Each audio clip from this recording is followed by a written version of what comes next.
கிறிஸ்துவுக்குள் அன்பானவர்களே, ஆண்டவரின் இரட்சகருமாகிய இயேசு கிறிஸ்துவின் நேற்று இன்ப நாமத்தில் அன்பின் வாழ்த்துக்கள்.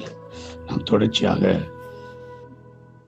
எவற்றிற்கு எச்சரிக்கையாக இருக்க வேண்டும் என்ற தலைப்பில் நாங்கள் தியானித்து வருகிறோம். நேற்றைய தினத்தை நாங்கள் பார்த்தோம், பிரிவினைகளையும் இடரலையும் உண்டாக்குறவர்களை குறித்து எச்சரிக்கையாக இருக்க வேண்டும். இன்றைய நாளிலும் அங்கே லூக்கா 11வது அதிகாரம் 35வது வசனத்தில் சொல்லப்படுகிறது, ஆகையால் உன்னில் உள்ள வெளிச்சம் இருளாகாதபடிக்கு எச்சரிக்கையாயிரு. நம் வெளிச்சத்தின் பிள்ளைகளும் பகலுக்குரியவர்களுமா இருக்கிறோம். ஆண்டவர் அவருடைய வெளிச்சத்தினாலே நம்முடைய வெளிச்சமாக்கி இருக்கிறார். இருளில் இருந்த எங்களை அவருடைய வெளிச்சத்தினாலே எங்களை வெளிச்சமாக்கி இருக்கிறார். ஆகவே வெளிச்சத்தின் பிள்ளைகள் நாங்கள். ஆகவே எங்களிடத்தில் உள்ள வெளிச்சத்தை இருளாகாதபடிக்கு நாம் எப்பொழுதும் மிக கவனமாய் அந்த வெளிச்சத்தை கவனமாய் பாதுகாக்க வேண்டும். எங்களுடைய இருள் மங்கி போகாதபடிக்கு பரிசுத்த ஆவியார் என்னும் எண்ணெய் ஊற்றப்பட்டவர்களாகவும், வெளியில் உள்ள காற்றுகள் புறச்சூழல்களால் எங்களுடைய வெளிச்சம் அணைந்து போகாதபடிக்கு இயேசு கிறிஸ்துவின் இரத்தத்தினால நாம் மூடி நம்மளை பாதுகாக்க வேண்டியது மிகவும் அவசியமாக இருக்கிறது. ஏனென்றால் 1 தெசலோனிக்கேயர் புத்தகத்தில் 5வது அதிகாரம் 5-6 வசனம் சொல்லுகிறது, நீங்கள் எல்லோரும் வெளிச்சத்தின் பிள்ளைகளும் பகலும் பிள்ளைகளுமாய் இருக்கிறீர்கள். நாம் இரவுக்கும் இருளுக்கும் உள்ளானவர்கள் அல்லவே. ஆகையால் மற்றவர்கள் தூங்குறது போல நாம் தூங்காமல் விழித்து கொண்டு தெளிந்தவர்களாக இருக்க கடவோம். ஆமென். இதுதான் நம்ம நல்ல கவனத்தில் கொண்டு வேண்டிய ஒரு விஷயம்தான். நாம் மற்றவர்கள் தூங்குறது போல, மற்றவர்கள் வரி கொள்ளுகிறது போல நாம் இருக்க முடியாது. ஏனென்றால் தூங்குறவர்களும் வரி கொள்ளுகிறவரும் இரவிலே வரி கொள்வார். நாம் பகலுக்குரியவர்கள், வெளிச்சத்தின் பிள்ளைகள்.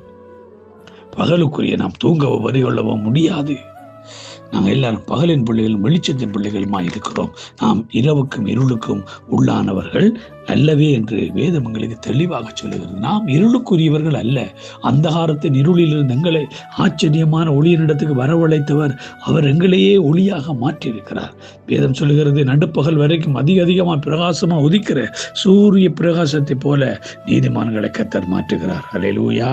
ஏனென்று சொன்னால், அங்கே முற்காலத்திலே நீங்கள் அந்தகாரமாக இருந்தீர்கள், இப்பொழுதோ கர்த்தருக்குள் வெளிச்சமாக இருக்கிறீர்கள், வெளிச்சத்தின் பிள்ளைகளாய் நடந்து கொள்ளுங்கள் என்று சொல்லி அங்கே எபேசியர் 5வது அதிகாரம் 8ஆம் வசனத்தில், முற்காலத்தில் நம்ம அந்தகாரத்தில் இருந்தோம், காரிருளுக்குள்ள கிடந்தோம், எங்களிடத்துல வெளிச்சம் இருக்கவில்லை. ஆனால் இயேசு கிறிஸ்து என்னும் வெளிச்சம் எங்களுக்குள்ள வந்த பொழுது அவர் எங்களை இப்பொழுதோ ஆச்சரியமான ஒளியின் இடத்துக்கு எங்களை கொண்டு வந்திருக்கிறார். அல்லேலூயா.